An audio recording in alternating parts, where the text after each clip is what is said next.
At ayan mga ka-crypto, pag-usapan naman po natin dito ang naging pahayag ng liderato ng Commodity Futures Trading Commission sa kanilang ginanap na Innovation Advisory Committee meeting.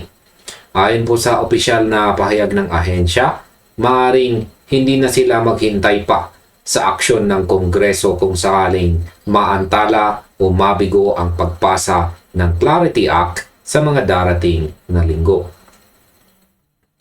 Malinaw po ang naging direktiba na ibinigay sa mga tauhan ng ahensya upang simulan ang pag-aaral at pagbuo ng mga alituntunin na magtatatag ng isang sariling market structure para sa crypto sa pamamagitan lamang ng kanilang mga kasalukuyang legal na otoridad. Ngayon, para sa akin, ang ganitong desisyon ay nagpapakita na nauubusan na ng pasensya ang mga tagapamahala ng regulasyon sa mabagal na takbo ng mga proseso sa lehislatura. Sa halip na maupo lamang at hintayin ang pinal na desisyon ng mga mambabatas, ipinapakita nila na may kakayahan po silang lumikha ng direktang balangkas upang mabigyan ng malinaw na direksyon ang buong sektor ng finance ngayong taon. Ngayon ay paano ba apektado ang mga crypto exchange sa bagong direktiba? Sa ilalim po ng balangkas na inilarawan sa pagpupulong, ang mga kasalukuyang rehistrado at maging ang mga hindi pa rehistradong crypto exchange ay maaring bigyan ng espesyal na pagkilala bilang isang uri ng designated contract market o tinatawag na crypto asset market.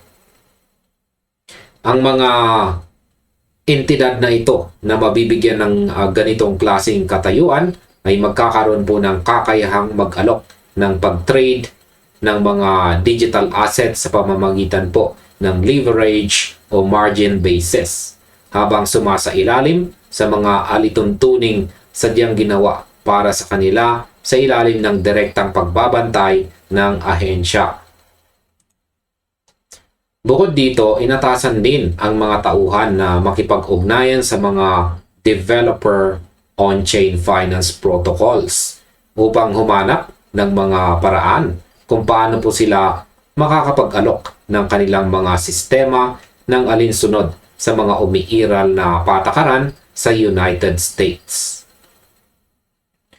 Sa aking opinyon naman, napakalaki ng implikasyon nito para sa mga platform na matagal nang naghahanap ng malinaw na kalakaran. Ang pagbibigay ng space para sa margin trading at iba pang uri ng serbisyo sa ilalim ng wastong gabay ay nangangahulugan na hindi na kailangang mangamba ang mga negosyante sa biglaang mga hakbang laban sa kanilang mga operasyon. Sino ba ang tinuturo nilang dahilan ng pagkaantala sa Senado? Ayon sa mga impormasyong lumabas mula sa pagpupulong, ang pagkaantala ng panukala ay direktang ibinunton sa panig ng mga demokratiko sa Senado.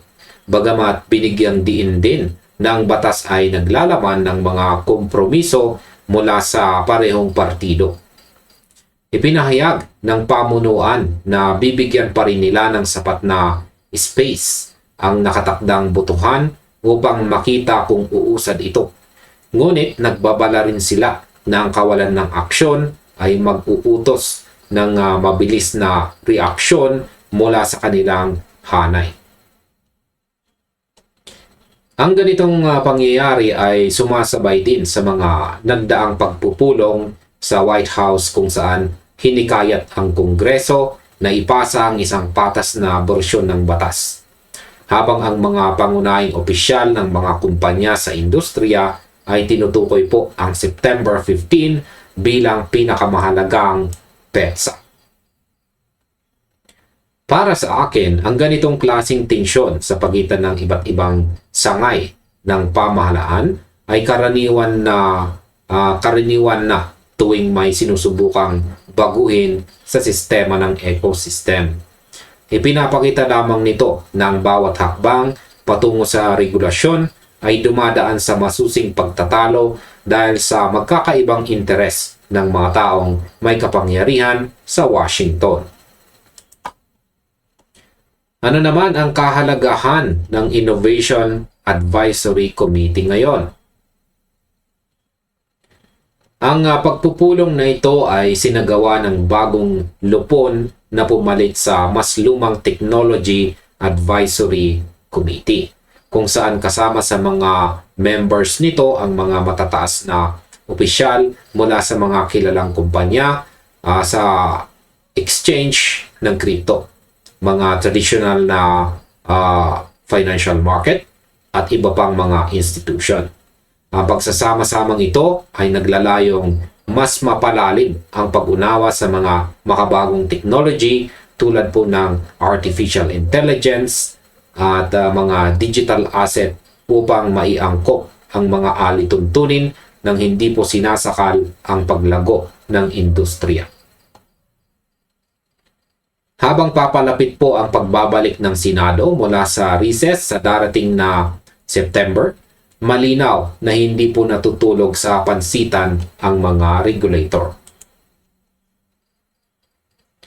At ayan, sa kabuuan, naniniwala po ako na ang pagkakaroon ng ganitong mga komite ay nagbibigay ng mas malawak na platform para magkaunawaan. Yan, magkaunawaan po ang gobyerno at ang pribadong sektor. Ang pakikinig sa mga taong aktibong nagpapatakbo ng technology ay nakakatulong upang makabuo ng mga patakarang hindi lamang basta nagbabawal, kundi nagbibigay din ng ligtas at maayos na kapaligiran o environment para sa lahat ng mga investors sa buong mundo. At ayan mga ka-crypto, hanggang dito na lamang po tayo sa video na ito. Marami pong salamat sa inyong panunood. At kung nagustuhan po ninyo ang panunood sa video na ito, ay maaari na rin po ninyong i-check o panoorin ang recommended video natin na inyong nakikita dito.